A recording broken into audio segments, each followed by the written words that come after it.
What's up? A to Z Sports here live on this Tuesday morning. I hope everybody is having a great start to your Tuesday. We're going to have a solid show here talking about the Titans and their 2023 season. And you're going to have an interesting conversation because I've got the keys to the show today. Sam has no idea really what we're going to be talking about because 3 ways for the Titans' success in 2023, and I have them all. And Sam is just sitting along with you guys, reacting to everything I say with the Titans. So we'll discuss live here on Facebook, YouTube, and Twitch. Ready to have a good show. How can the Titans have a successful season in 3 different ways? I'm about to tell you, which is most likely of the 3. We'll talk about it at the end and after I tell everybody about the 3 ways the Titans can have a successful year.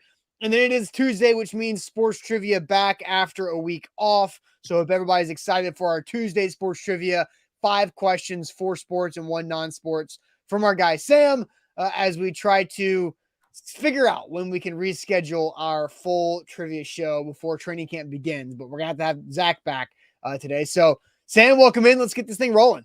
Hey, let's do it. Before we kick things off this morning, make sure you share the show for all of you watching this morning. If you're watching on Facebook, go ahead and hit that share button in the bottom right corner. If you're watching on YouTube, take that link, send it to somebody as a text message, send it into a group chat, tweet it, retweet us at A to Z Sports. However it is that you are consuming this morning's content, make sure you are sharing the show before we go here as we get ready to do this thing on a Tuesday morning. Absolutely. Let's get it going officially. Welcome to A to Z Sports, powered by the BetMGM app. I'm Austin Stanley. He's our Titans reporter at AtoZSports.com, Sam Phelan. We are A to Z Sports Nashville. Nashville's on-demand sports talk network, going live weekday mornings at 8 Central Time on Facebook, YouTube, and Twitch. Link to the show segment by segment on our Twitter timeline. And also hit us up on Instagram and on TikTok for more great Titans content. We got to thank our sponsors because they make it happen for us and they help out all of you, like Wilson County Hyundai, wilsoncountyhyundai.com to make them a part of your new car buying process, or see them in Lebanon. The Bone and Joint Institute, boneandjointtn.org, the region's destination for comprehensive orthopedic and sports medicine care. Farm Bureau Health Plans, get better with Farm Bureau Health Plans. That means better coverage rates and service at fbhp.com/ATOZ. The Aura app, keeping you safe online, and get a 2-week free trial with our link, aura.com/ATOZ. And Krebs Kubota, an elite Kubota dealer with 3 locations across Middle Tennessee, in Franklin, Columbia, and in Murfreesboro, online, KrebsKubota.com. So, good morning to everybody. I see the chat is lively. And MB says, yay, finally D-Hop isn't a topic today. No, DeAndre Hopkins is not a topic today, but Sam, I have a feeling that DeAndre Hopkins could have an impact in the 3 ways the Titans can have a successful season in 2023. Don't you agree? Yeah, I mean, it's kind of funny. We were talking about it yesterday. There's a lot of off-season topics or just season outlook topics for the Titans this year that are kind of difficult to talk about right now. And the reason being is a lot of them, I would look at you and say, well, ask me when D-Hop signs. Like, ask me when I know where DeAndre Hopkins is playing his football this fall. It's kind of hard to predict the Titans season or kind of have an outlook on where, we feel like things might fall in next month, because we don't really know what the Titans are offensively yet, and we won't until we know if DeAndre Hopkins is a part of their offense. I do think, though, with my 3 ways the Titans can have a successful year in 2023, they can still achieve these, or at least one of them. Actually, they can achieve all 3 of them, I think, with or without DeAndre Hopkins. I think DeAndre Hopkins obviously makes things a little bit easier.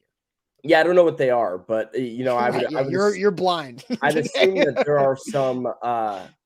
There's a lot of ways for the Titans to be successful. I really think this is an interesting topic for this reason, right? There's a lot of different ways to quantify success as an NFL franchise, and specifically for a Titans team that is at a crossroads as a franchise, like we've mentioned before, and kind of coming to the end of this era. So how do we quantify success coming to the end of this era, looking ahead to the future? I think is a really interesting topic. Now, DeAndre Hopkins makes it easier on everybody, which is why he has been the topic of so many shows before and why he will continue to be a person that we monitor and talk about moving forward. The impact that he will have, this, I believe is very, very severe, even more severe than we probably talk about. Yeah, no doubt about that. So we'll go through my three ways. I do want to address this. Jonathan is throwing some shade at us, I guess, Uh-oh. because he says seems difficult for you to talk about Haskins. I still can't believe you haven't at least mentioned he got arrested. Well, Jonathan, we did mention it yesterday. And if you missed the show yesterday, then I mentioned that last week Zach and I recorded 3 mini episodes on the Friday before Hassan Haskins got arrested. And I mentioned that off the top. And Sam and I actually discussed a little bit this morning pre-show on, when do we have a Hassan Haskins conversation? And because there's been no new information and there are allegations, I believe Haskins is doing court this week for the arrest of aggravated assault and domestic violence there. So look, again, there's no new information. So there's really no point in us having a conversation about something at this point, and we were off last week live, so we did address it there, Jonathan. So there, you can take that. Yeah, it happened.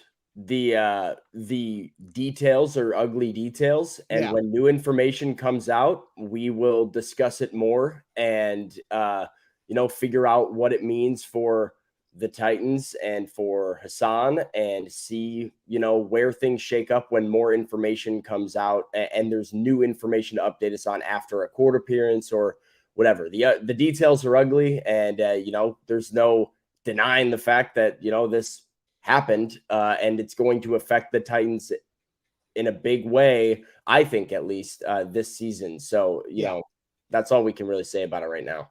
Absolutely. So, Sam, we get to it. The 3 ways the Titans can have success in 2023. I had our guy Jake whip up some graphics for me. So, Sam, you have no idea what to expect with these 3 ways, but we will start it off here, Sam, with my first way is for the Titans to win the AFC South. That is the first way this franchise can have success in 2023. I think it is absolutely up for grabs. Yes, the Jags won the AFC South a year ago by beating the Titans in the last week of the regular season to get the AFC South crown for the first time since they won the AFC South back in the 2017 season, I believe that was. And the Jags actually went to the AFC title game then. But they won the AFC South.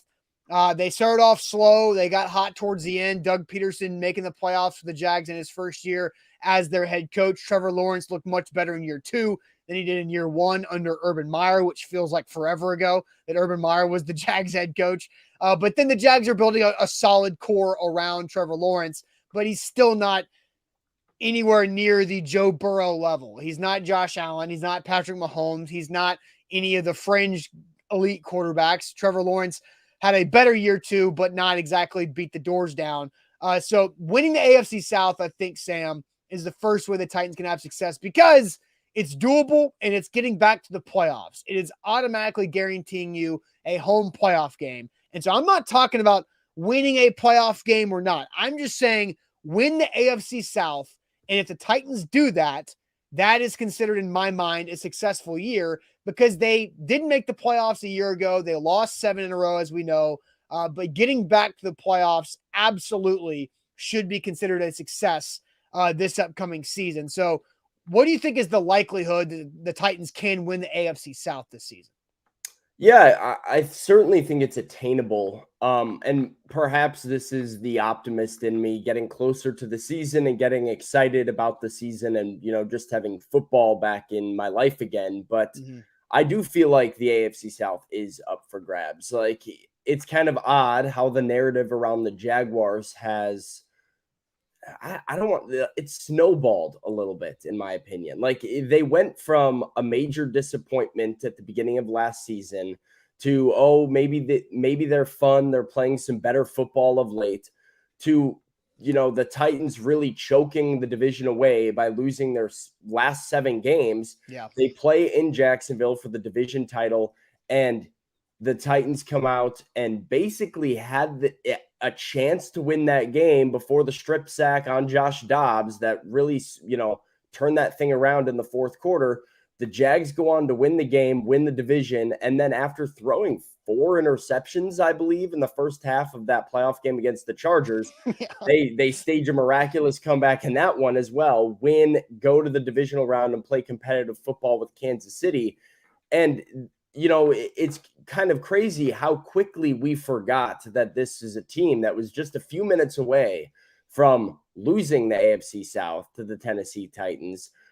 And Josh Dobbs, who was playing quarterback in that game, had they not come up with that late strip sack. So I think this is a lot closer than people probably want to believe or want to remember. But the Titans, who have been banged up last season and the year before, who have not seemingly been able to catch a break on the injury front, are coming into this season where I think if they're healthy, they're at least a toss-up to win the South. For sure, because all the things that went wrong for the Titans is how the Jags were able to win. And Nate's Burner says 9-8 season, and everyone turns into a Jag simp. Y'all can kiss my Titan ass cheeks. There from Nate's Burner on Facebook. And, Roy says the Titans lost the division when the lawn went down, which was back in week 2.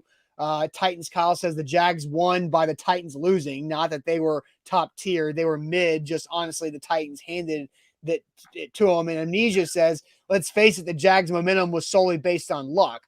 Like, I don't think it's based on luck. They played some really good football down the stretch. They did. Like, that offense was, Trevor Lawrence was on a different level for the last 8 weeks of the season, and he really elevated his game to having people view him as one of the top quarterbacks in the AFC. Like, he quickly got into a conversation of the 4 or 5 best QBs in the AFC with the way he played down the stretch last season. Like, do I think there's going to be some regression there?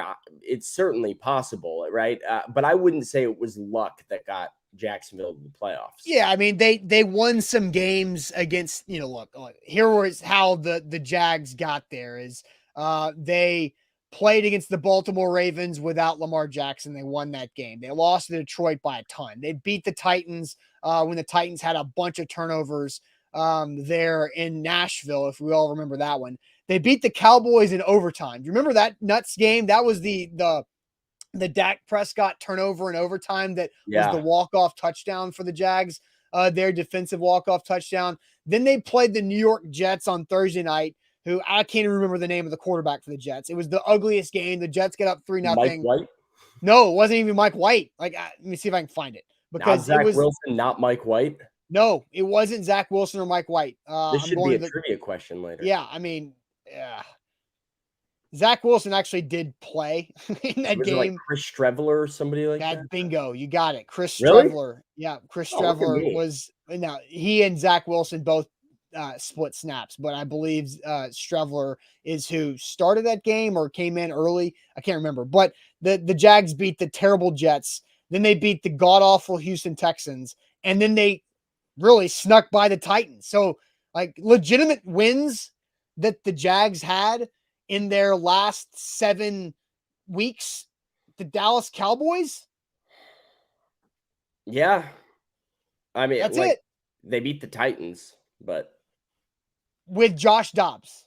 Well, did Dobbs play the game in Nashville? Okay, no, that was a Tannehill game. Yeah, that was a Tannehill game. So they beat them in Nashville with I believe it was. I will give you the first win over the Titans was a legitimate win, then the Cowboys, and that's really it. So look, and Jeff is right. They won their games plain and simple, and the Titans didn't. I absolutely agree with that. I don't want this to turn into like a negative Jags thing, but I do think it is what I said though. Like how close the AFC South was, I think with the way the Jags played in the playoffs, beating the Chargers, competing to the last second with Kansas City, and the way the Titans unraveled, momentum is going opposite directions. And so I think it's easy for NFL fans, NFL media, national media as a whole to kind of view the AFC South as the Jaguars and everybody else, with the Titans going the wrong direction.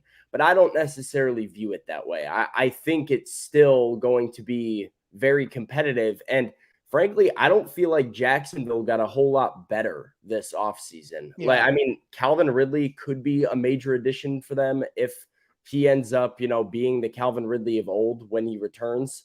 But I don't really feel like they did a ton to improve their team. Now, did the Titans? We'll see. We'll see how some of these additions work out, but they certainly did a little bit more to try and give themselves a facelift. Yeah, just to recap, the really good wins that the Jags had last season were over the Chargers twice, once early and then once in the playoffs. They did beat Lamar Jackson, the Ravens. I'm mistaken there earlier. They beat the Titans in Nashville and the Cowboys in Jacksonville. That's kind of it. But they did make the playoffs and they won a playoff game. So you got to give them credit for that. So Sam, once again, my first way for the Titans to have a successful season this year is to win the AFC South. So let's get the chat more involved. They've already been really involved already this show. But the first question out of the gates, would you consider, chat, everybody, would you consider the Titans winning the AFC South as a successful season? Would you flat out not incorporating any playoff success, yep, right? Exactly. Just winning the division. Would you consider winning the division a successful year? I'll tell you what is a success, and that was Zach's change to Farm Bureau health plans. Farm Bureau health plans, they can help you out with any of your health coverage needs. And Zach, entrepreneur, self-employed, was in a spot where he didn't have health coverage outside of what the government could provide. Well, he flipped over to Farm Bureau health plans over a year and a half ago. He saved 20% every month on his health coverage and actually got better coverage for 20% less. I mean, that's really, that's having your cake and eating it too with Farm Bureau health plans. And it's so easy to sign up with Farm Bureau health plans and go check out how they can help you out. They have a quick health assessment and you can start that path at fbhp.com/ATOZ. That's fbhp.com/ATOZ. They've been serving Tennesseans across the entire state for over 75 years and can do the same for you. They promote and support the Titans, the Vols, high school and youth sports, everybody across the state. So check them out. Farm Bureau Health Plans, fbhp.com/ATOZ. Check them out right there. I think you're muted. There we go. Oh, you got me? Yeah, now you're back. You muted yourself. Oh, wow. Well, played yourself. In case you didn't hear me, today's show is powered by BetMGM. It's the king of sports books. It's All-Star Weekend for Major League Baseball, which we mentioned yesterday. I was getting a little action on the Home Run Derby yesterday. I'm going to be getting some action on the All-Star Game itself. So if you're doing it, make sure you're signing up with BetMGM and using the bonus code ATOZ Sports. You can get up to $1,000 back in the form of a bonus bet if your first bet doesn't win. That's up to $1,000 back in the form of a bonus bet if your first bet doesn't win after you sign up with that bonus code ATOZ Sports on BetMGM.com and the BetMGM app. All right, Sam, here live on this Tuesday, going through my 3 ways the Titans can have success in 2023. The first of 3 that we've gone through is win the AFC South. And we've talked through that we do think it's likely. It's a good situation the Titans are in because of what the Jags were last year and what the Jags are now, even with the Titans not having the biggest offseason of acquisition, some addition by subtraction with some highly paid players who are not playing in games for the Titans, and obviously another attempt at being healthier for the first time since the COVID season. The Titans could be the healthiest they've been for the first time since the global pandemic. Yikes. Hopefully. Okay. I mean, it feels so unpredictable to injuries are weird, but. Right. So the question, and I'll send you to the chat here, Sam, would you consider the Titans winning the AFC South as a successful season? Would you consider it a successful season to win the AFC South? I'll send you to Facebook, YouTube, and the Twitch chat. Jeff says yes. Ethan is yes. Jabu is yes. Clayton is yes. Yes. Eddie says no. He's our first no coming in. Billy's also no. Dylan Cole and Orlando are yes. Deborah and Scott are a yes. So is Darius. We've got a yes from Amnesia, yes from Brad. Valentino says no. Danny says with this roster, yes, he would. Jared says no. I expect the Titans to win the division. Success is 1 or 2 playoff wins, not just a division title. Jonathan says no. They need a playoff win for a successful season in his eyes. John says no, it's a ring or bust. Jason says yes, successful because no offensive line until further notice. Ronnie says, considering what they were last year, yes, he would. Yes, because it's a lot better than losing the division, says Caleb Meadows. That is an objective truth, that winning the division is better than losing the division. Jody says no, Super Bowl or rebuild. This middling will leave us in the middle forever. Matt Mann says yes. Malachi says yeah, puts Levis and Willis in a winning environment to take over and continue winning. Tyler says no. The biggest problem is having healthy players.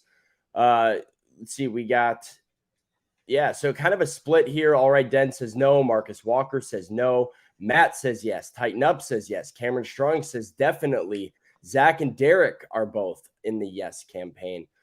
Obviously I'm a yes, right? Yeah, Because you're a yes. This is my opinion. This is my, my column in your Sunday paper, the 3 ways the Titans can have a successful season in 2023, where yes, I believe winning the AFC South should be considered a success, regardless of what would happen at Nissan Stadium in the wild card weekend of the playoffs, or God forbid they get the one bye by win the AFC South. I'm not expecting that. I'm just saying win the division. It doesn't matter if they're 8-9, 7-10, 12-5, 11-6, 10-7, 9-8. I don't care. Win the division. It's a success in my mind. Sam, what do you think? Yeah, normally I would disagree. Normally I would say that, just winning a division is pointless if you don't feel like you can be competitive in the playoffs. The NFL is not like some other major sports, like Major League Baseball, National Hockey League. You get into the tournament, you've got a shot. Like it's such unpredictable sports that I would say anytime you get in those sports, it's a win because you have just a hot streak away from winning a title. The NFL isn't really like that. Like, as we've seen over the last few years in today's league, the best teams win, the best teams advance. Teams like Seattle can have a great season and a great run and get in, but they don't stand a realistic shot in the playoffs when it comes down to it. But I think even if you told me the Titans were going to win the division and lose in the first playoff game at Nissan Stadium, I would still view the season as a successful season. And it mainly comes down to Ran and comes down to Vrabel. I think the Titans are building something for the future that is bigger than just this year. And in order for that to work or have confidence in that working, I think, they need to win. So if Rand comes in here and with the additions he made in free agency and the draft picks that he made and in the coaching hires that Mike Vrabel made, if the Titans are able to get the most out of this roster and still win a division title, that tells me that the AFC South is going to run through Nashville for a very long time and that the Titans aren't going anywhere anytime soon.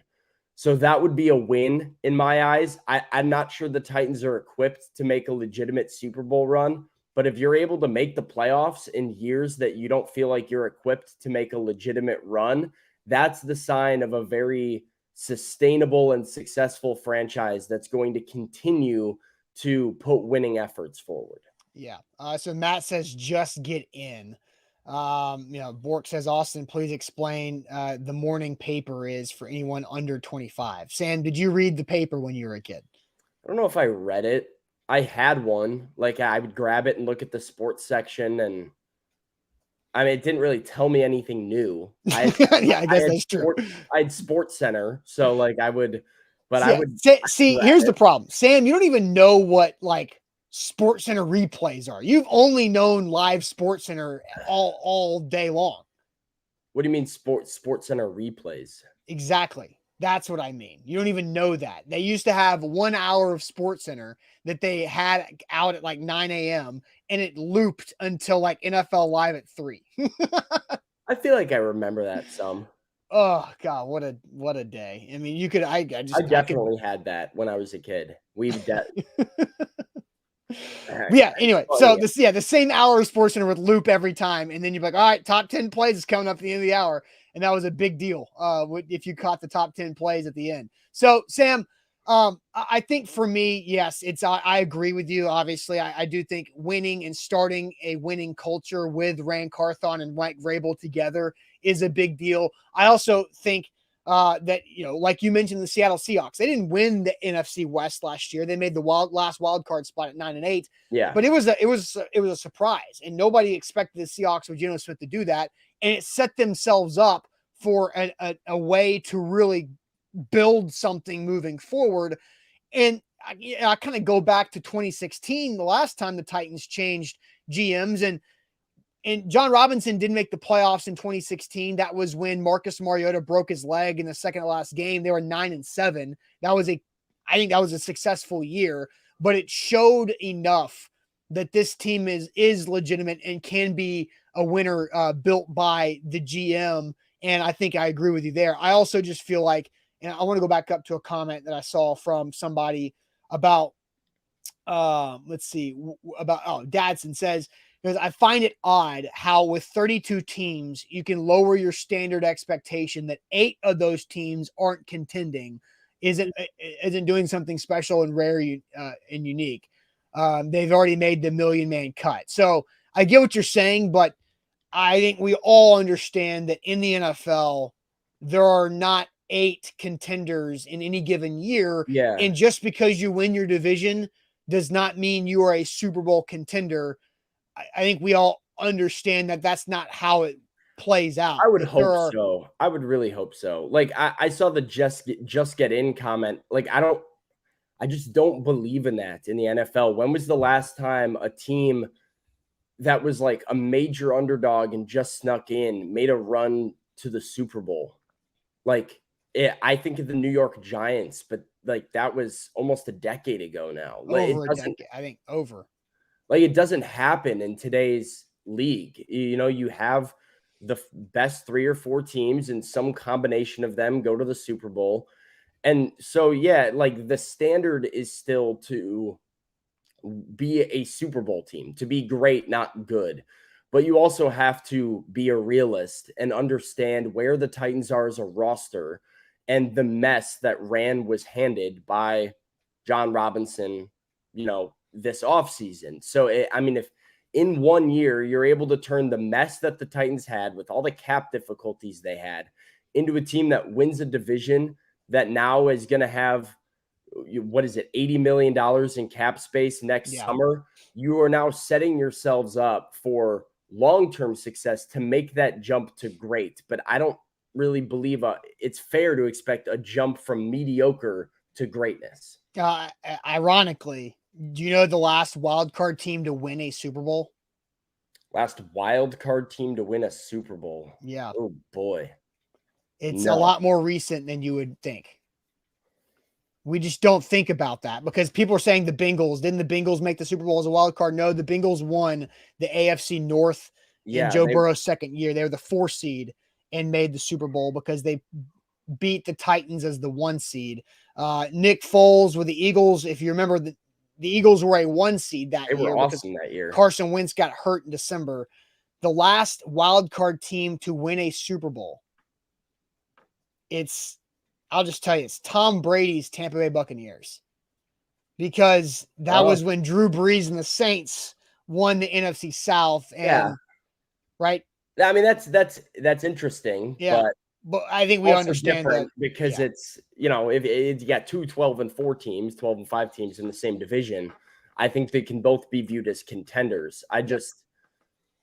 Before that, the Green Bay Packers in 2010 were a 6 seed. They were the last team to get in the NFC playoffs. Yeah. They won the Super Bowl. I remember. The 07 Giants, they were a 5 seed, and that was the year they beat the Patriots, undefeated Patriots, in the Super Bowl. And then it actually happened that, a few times in that first decade. The Ravens did it in 2000. I'm sorry. We all remember that because they whooped up on the Titans. In Well, that. my question would be, were the Giants the last team, or maybe it was that Green Bay team? Who was the last team to go to a Super Bowl with less than 10 wins? Oh. Like, I'm just trying to I'm like, because this is off of like the point, They right? were But 10-6. Who was? The Giants in 2007. Well, they did go to No, one at no, 9 and hold on. 7. I'm sorry.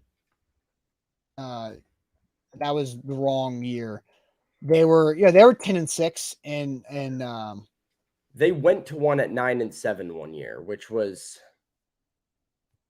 so I remember that. But I'm just trying to think if there's been a team that's gone at 9 here, and 7 since I'll, then. I'll Google it. You tell us all about the Bone and Joint Institute, and I'll figure it out. Well, I'll tell you all about the Bone and Joint. I'll buy you a little time here. Bone and Joint Institute. I can talk about them forever. They're the region's destination for comprehensive orthopedic and sports medicine care.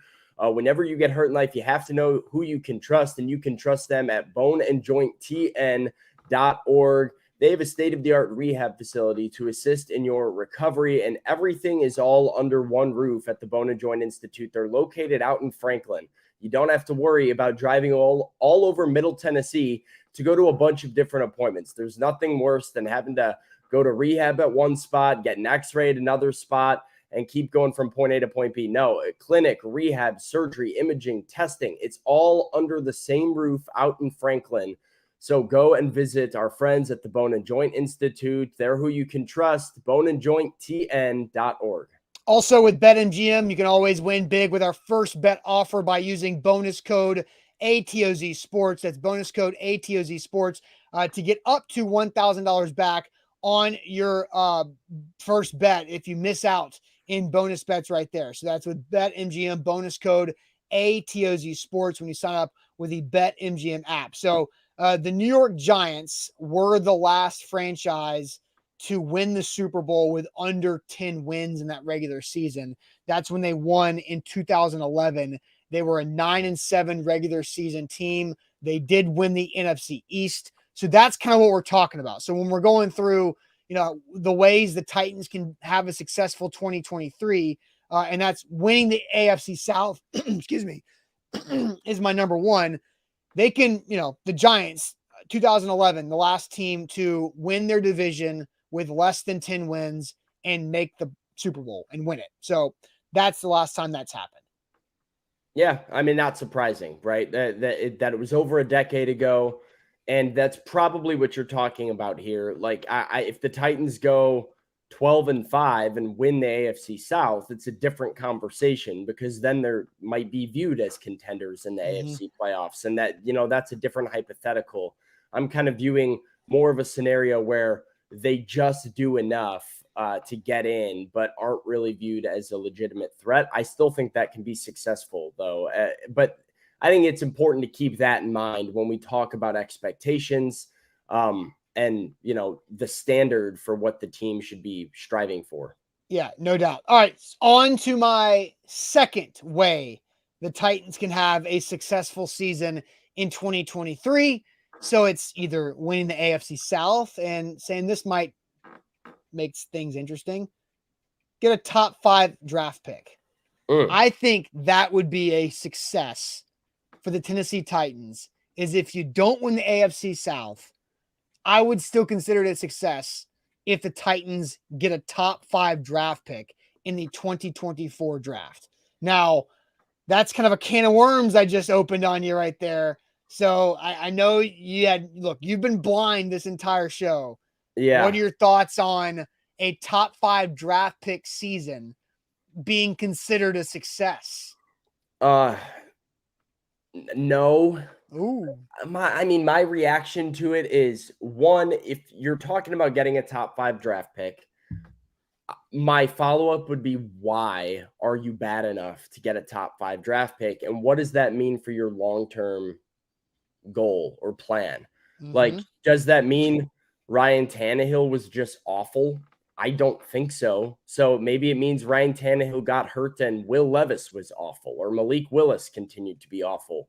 Maybe it means that Jeffrey Simmons had a bad injury. Maybe, Traylon Burks didn't have the breakout that we thought he did. If the Titans are a top 5 draft pick, I think there's going to be a cause for it that's a lot deeper than something like I think that puts them in a really bad spot moving forward. And I make this top 2, and I probably agree. Top 5, I think, would be the worst case scenario. You pick 5th overall. You're not in a spot to get a quarterback. You're bad.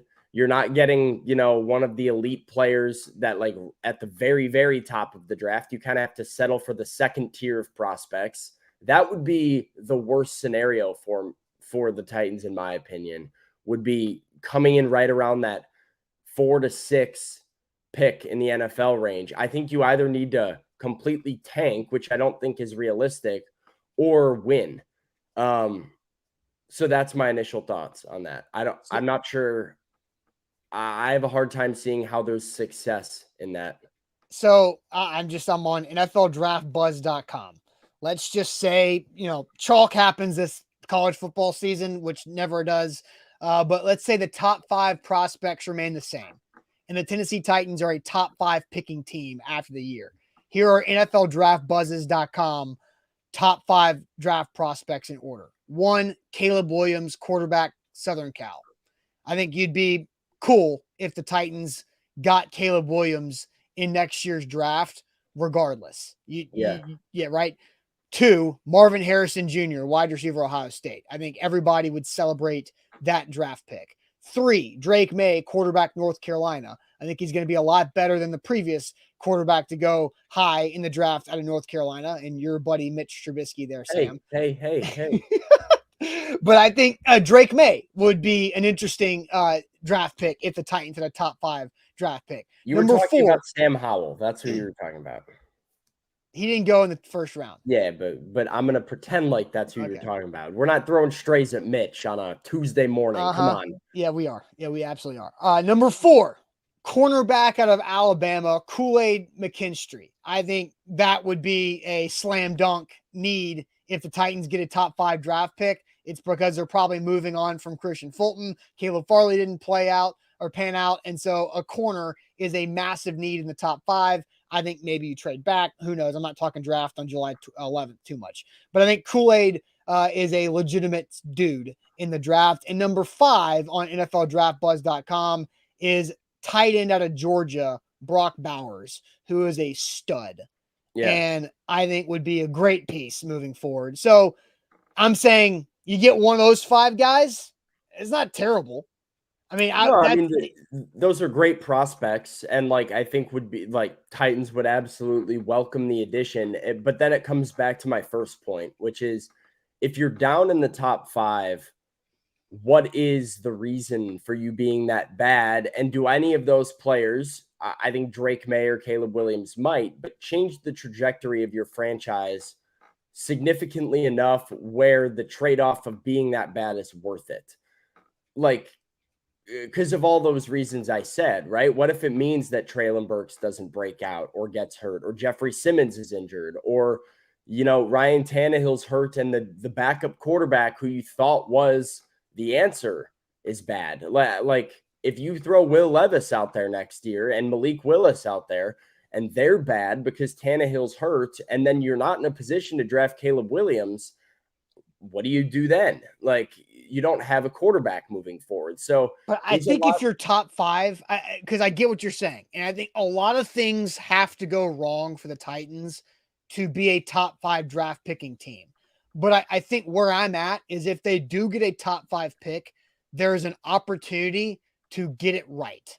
And I think there's a lot of things that can go bad for the Titans this year, and they're sitting there at 11th where they were this past year, where you take Peter Skoronski out of Northwestern, and that's a different story with what's going on in Northwestern.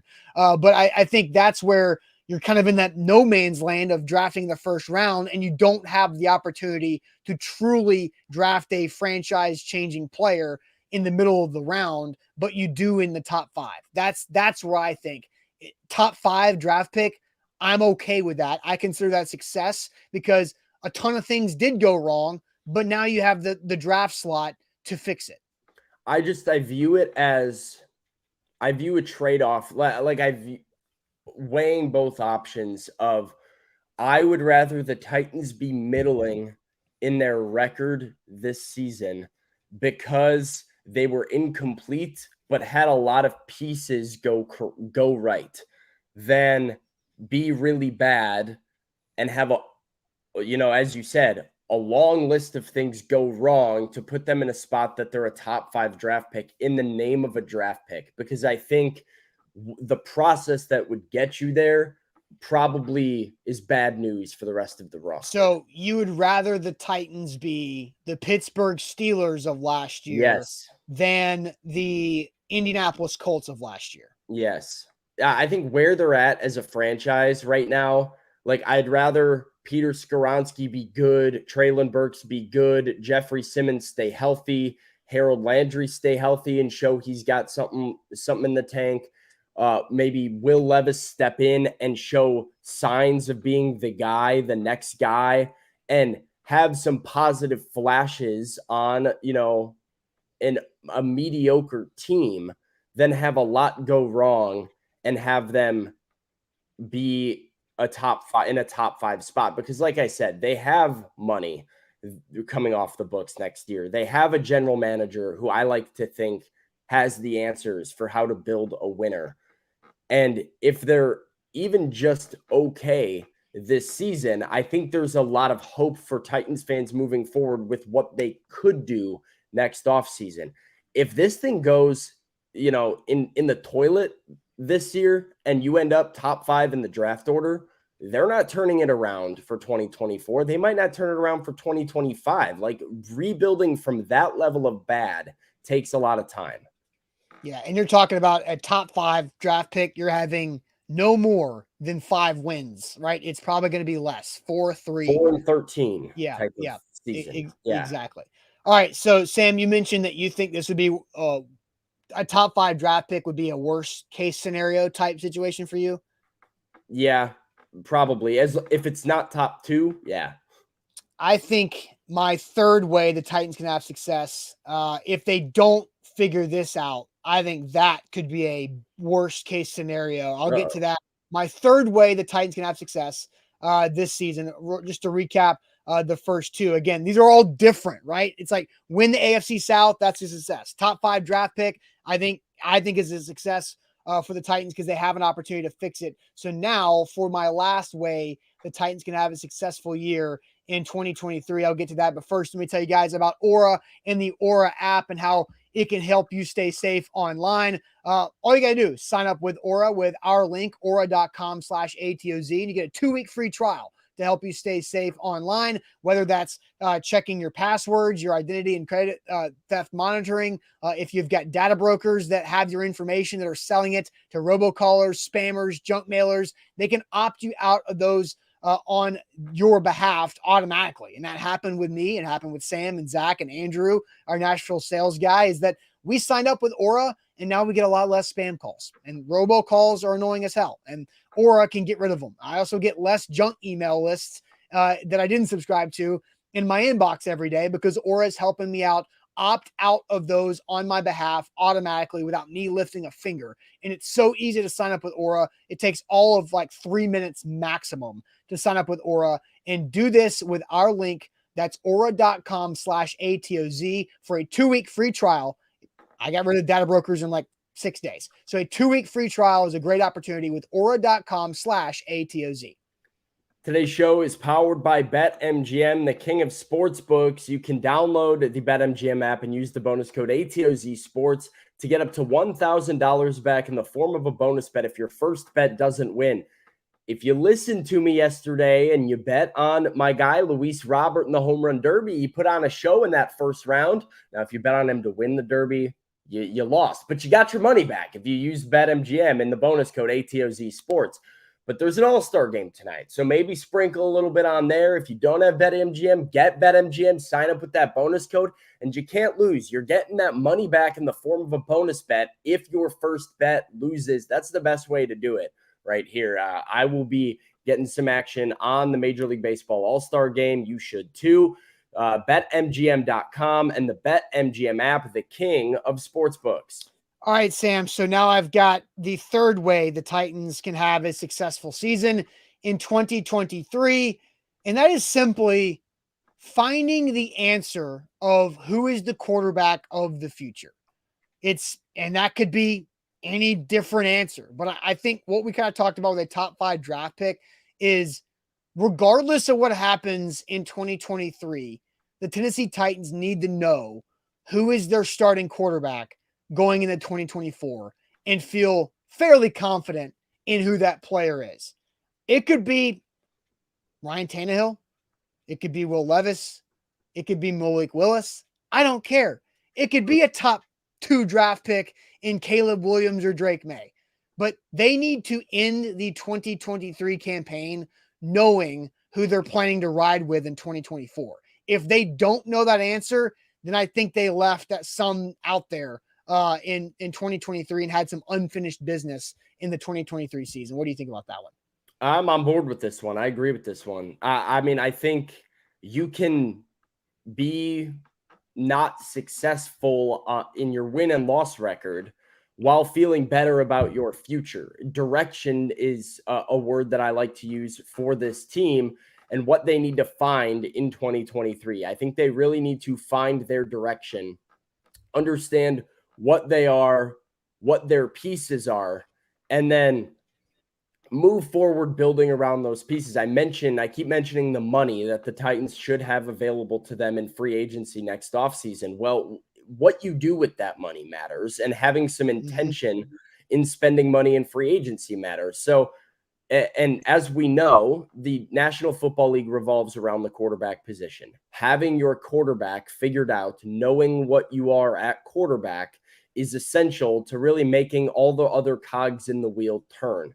So if the Titans are bad in 2023, but Ryan Tannehill goes down, Will Levis steps up and looks like a starting quarterback, like a good young quarterback, doesn't necessarily mean you win games, but it does mean that you have the answer at QB moving forward.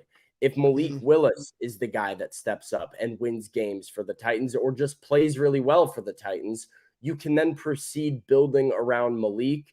And if neither one of them do it, then you know you need a new one to replace Ryan Tannehill, and you can address that in the draft. But I do think this is an essential part of the 2023 season, is figuring out what you are in 2024 and beyond. Because as we mentioned, like, we're at the end of an era. The Derrick Henry, Ryan Tannehill, Tennessee Titans era of football is coming to an end. And you're going to need to latch onto a new identity and find your new guy sooner rather than later if you don't want to spend some years middling without real hope or direction. Yeah, all of that, right? The Titans have to either figure out from Will Levis or Malik Willis which guy they like more moving into 24. I don't think Ryan Tannehill is going to be back.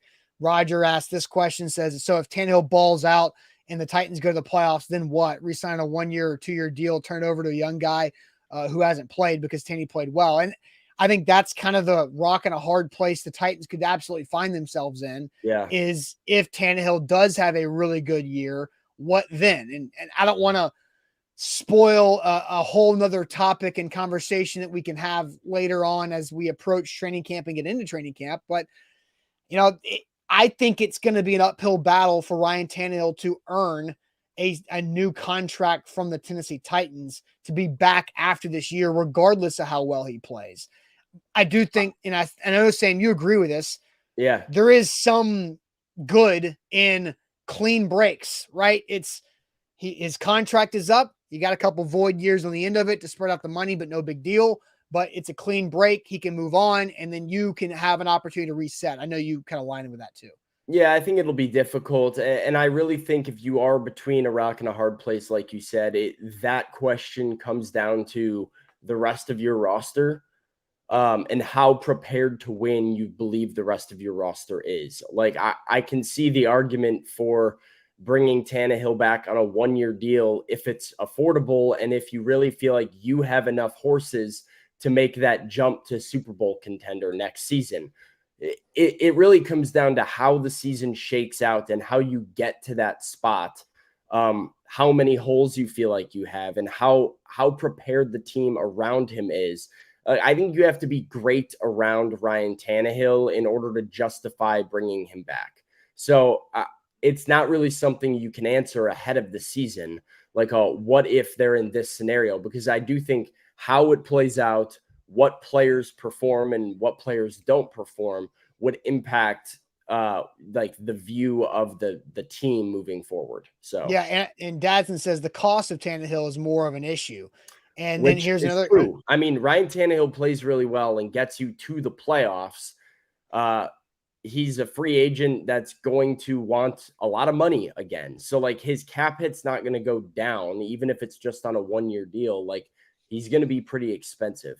Yeah, and Dadson's nailed it. If he plays well, then that price tag is no longer $27 million and a $36 million cap hit. That's It might 45. it might be 30, it might be 35, it might be 4. Like it depends how well he plays, right? But yeah, like you are talking about free agent money, which we know and we've talked about on the show before. You have to overspend in free agency. You have to overpay in free agency to get a player, especially at quarterback, especially a quarterback with recent history of success and playoff appearances. So, you know, that's what you're looking at for Ryan Tannehill, and you have to keep that in mind as well. Yeah, and then David says you cannot figure out the 2024 quarterback position with Tannehill on the 2023 roster. I It's an mean, I think interesting comment. it is, and again, like I really like that comment, David, because that we can do that on another day. We've already talked about the Titans' pivot point this season on where they might be at a win-loss situation to make that a better deal, right? Like here's the schedule. It's honestly week 11. It's where the Titans at after week 11. If they lose to the Jags in Jacksonville after a couple weeks after their bye week right there, then if they're out of the playoff hunt, you got a chance to figure out Malik or Will Levis and move Tannehill to the bench. But I don't think Mike Vrabel is going to quit on a season because he didn't quit on last season when he had a lot of opportunities to, Yeah. because Josh Dobbs was out there trying to play for a playoff berth.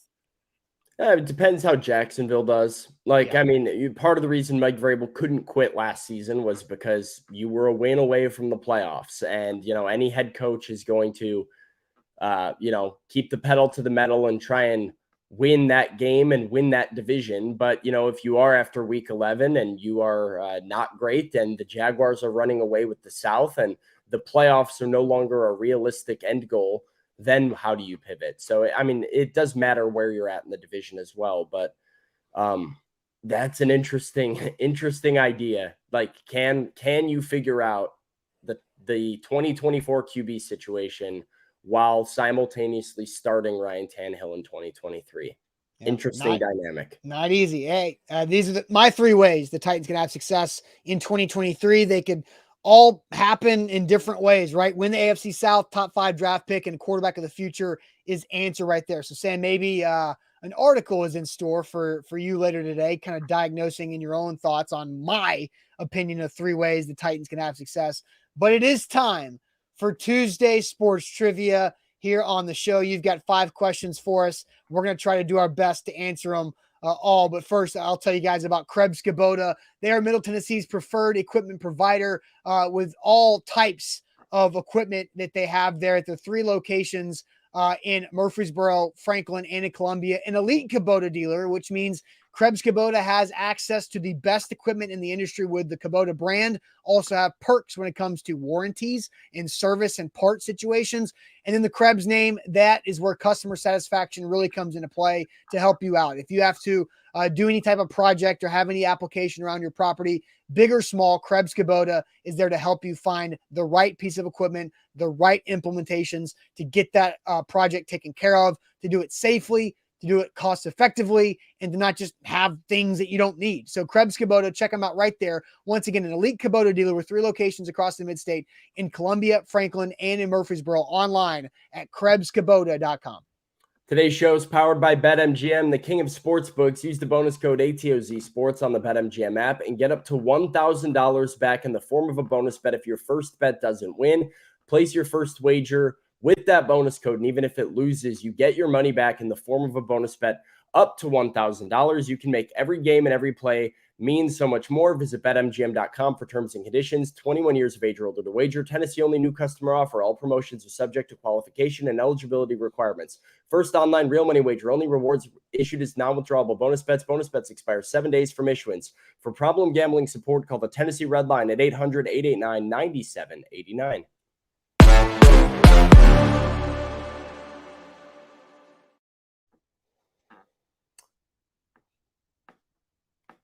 Presented by Wilson County Hyundai. Check out Wilson County Hyundai in Lebanon for your new ride, or go see our friend there also at wilsoncountyhyundai.com. So, Sam, you've got Tuesday sports trivia questions. You are the trivia master today, so it's me in the chat versus you. Is that correct? Yeah, that's what we're gonna do, and I'm gonna try. I think we're gonna do a countdown today. I think I'm gonna try and do a firm. What's a fair number for a timed question here? Do we have multiple choice options? One of them is multiple choice.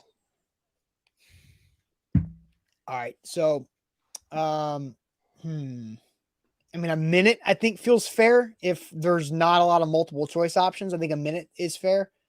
All right. Well, and Brad asks, are you still planning to do an all trivia show? Yes. Zach is traveling for business today up north of the border this week, and then he'll be back next week. So we'll figure out.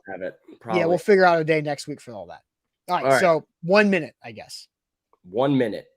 No Googling, everybody. It's me in the chat versus Sam. So let's get this thing rolling. All right. Let me pull up my timer here so that I got some sort of idea for. Okay. Question 1. We talked about the All-Star game tonight, Major League Baseball All-Star game. We also, on Sunday night, just had the Major League Baseball first-year player draft. So question 1 is, name the 3 MLB first overall draft picks that are on an All-Star team this season. Oh, God. There are 3 players on an All-Star team this season that went first overall in the Major League Baseball draft. Who are they? This is going to be all chat. Has your clock started yet? Yes. Okay. Because I'll give it like an extra couple seconds here. Dansby Swanson, I was going to be my only rule guess. Because I know he went first overall. The LSU. Oh, man. Acuna, Mike Trout, Shohei Ohtani. Was he a first overall pick? Again, I have no idea. Like, are you guys giving like confident answers? I didn't really know baseball was this. That is a weak spot of mine, especially the baseball. Well, apparently draft. in the chat too. I mean, Andre's saying, who even watches baseball? I feel like we're in the South. I feel like Shohei Ohtani was a free agent. So I'm going to say Dansby Swanson and Mike Trout are 2.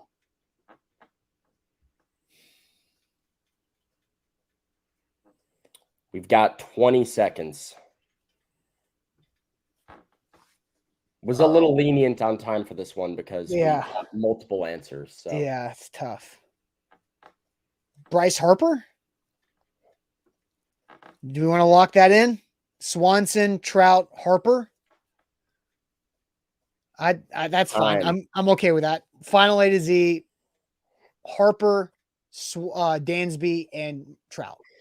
Well, Bryce Harper was first overall. He is not on the All-Star team this year. Oh, okay. Mike Trout was 27th overall, I believe. He was way late. Was a steal of the draft. So Dansby Swanson is 1. Noah had all 3 of them. It is Garrett Cole and Adley Rutschman, the catcher for the Baltimore Orioles, went first overall, I believe, 2019, already an MLB All-Star. So Rutschman, Cole, and I don't remember the Swanson. Yeah, the Acuna, Ohtani, those are all international free agents. So they We're All not. right. 0-1, right? Wow. This is second question. This is not Brutal. going to be good then if we're staying away from baseball, because last night we had the home run derby. Yes. Okay. Juan Soto's 520-foot blast in 2022 is the longest tracked home run in the StatCast era. But in the 2002 derby, which player is credited with hitting a 524-foot home run, the longest home run ever? In which derby? In the 2002 derby. 2002. That's Barry Bonds era, but I don't think it was going to be him. Sammy Sosa was probably already out. Brad says Josh Hamilton. Prince Fielder's a good one. I don't think Bonds was hitting like. We're getting a lot of Sosa answers. And I feel like by 2002, Mark McGwire was kind of on the back half of it.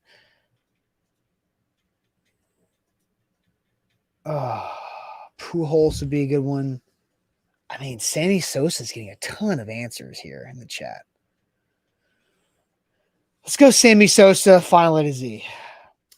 In 2002 at Milwaukee, Miller Park, it was Sammy Sosa that hit a 524-foot home run. Okay. Yeah, that was still prime steroid Sammy there. He was. I guess so. Yeah.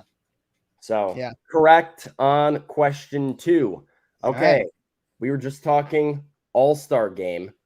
So this is a multiple choice question.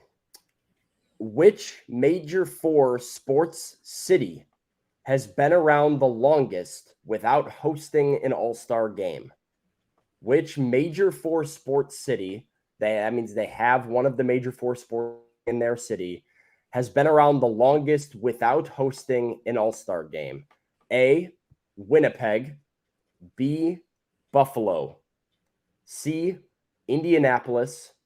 D, Sacramento.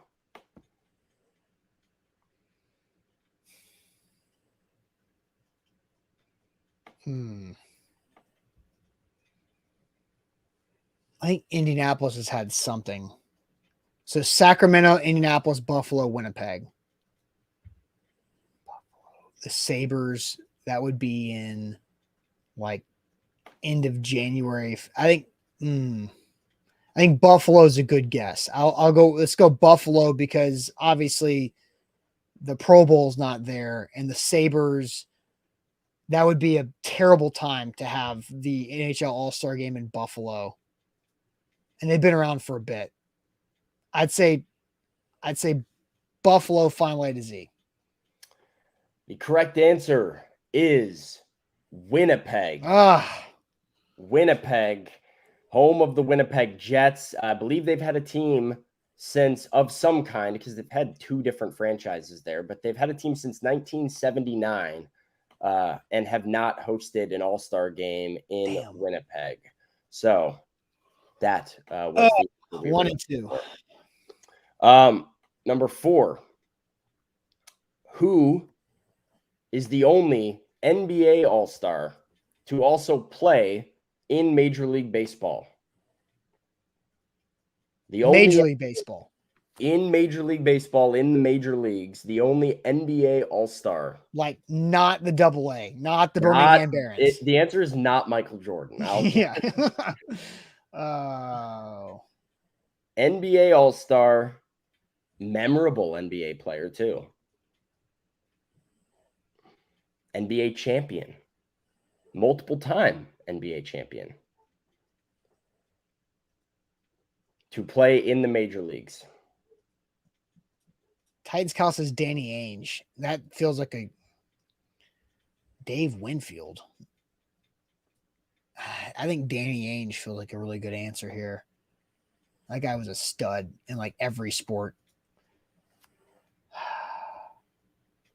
Yeah, Danny Ainge, final A to Z. The correct answer is Danny Ainge. Okay. Good job by the chat. Danny 2 and 2. Boston Celtics. Oh, just in time too. Okay. Non-sports related. Non-sports related. Yeah. Here we go. While he has yet to win a Best Director or even a Best Picture award, which alive and current film director has won the most Oscars of all time? It is a current director that has won the most Oscars, but has not won a Best Director or a Best Picture award. See if there's any film people out there. M. Night coming in from Orlando. I mean, this is, again, you went with baseball and film. That is two things I have no idea. You gave me very limited time to come up with these. I went No, with that's what I fair, know yeah. best. Clint Eastwood is interesting. So most Oscars of all time could mean multiple roles. Like, so Clint Eastwood's obviously old. Quentin Tarantino? I mean, I don't know. Like, there's so many.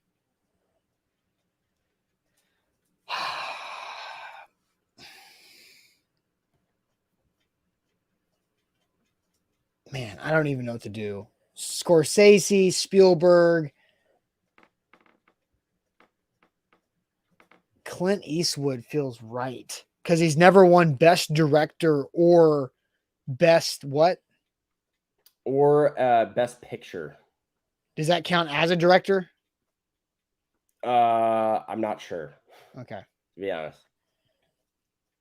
Let's go with Tarantino. Let's go Tarantino, Final A to Z. That is not the correct answer. Of those that have not won Best Picture or Best Picture or Best Director, I was looking for Christopher Nolan is the one who has not done it. Of the well, nobody in the chat. These are some good suggestions. It's just a lot of people who have done. Spielberg's done the Best Picture. Eastwood, I'm not sure how many he has. Man,